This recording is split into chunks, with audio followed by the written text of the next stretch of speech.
Hello, welcome to today's video. As you can see, I've got a bunch of LCD monitors here. These all came from work. They were going to throw them all away, and well, I told them, well, can I have them? And they were like, yeah, sure.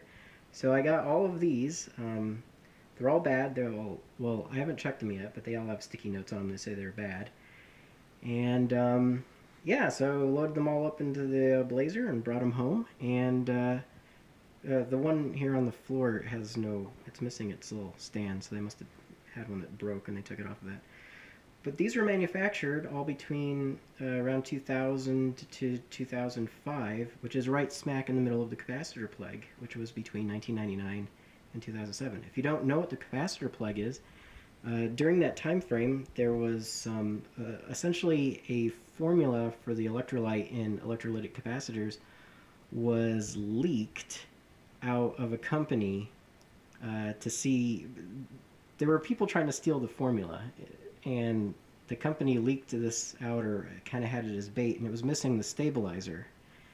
So the electrolytic capacitors that were built with this formula, they work for a little bit and they dry out over time, and then they fail pretty quickly within 5 years or so, instead of like the 20 years that you would normally get out of a capacitor.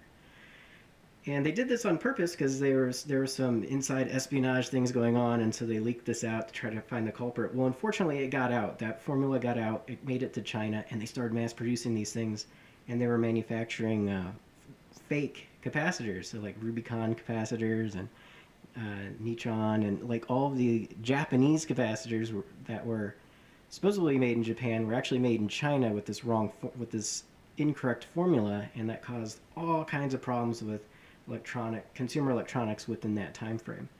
And eventually all of the bad caps finally worked their way out of the system and everything, but it's known as a capacitor plug. You can go look it up, Google it. It's kind of a neat thing, the history behind it. But yeah, it got out, and this is the result. We have a bunch of these monitors. Now the back row are all the same, and those are the ones that I have on my desk at work, and I have actually taken them apart and replaced the capacitors in mine because they were blinking out. And so I'm going to assume that's all what's wrong with these guys. We're going to open them up. I gotta probably have to order the caps. I might have some. I don't remember. I'd have to check. But anyways, we'll have to see what happens, and hopefully we can get some of these up and running. And then they're not worth. They're old. They've got DVI and VGA inputs on them. And I'm trying to remember, the resolutions are, it's the weird, these are all 16 by 10, the weirder resolution.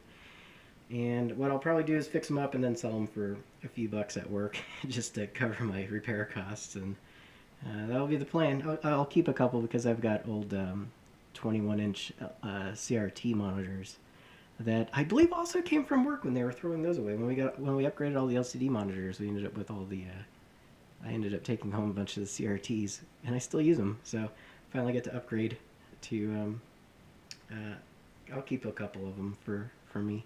But anyways, yeah, thanks for watching.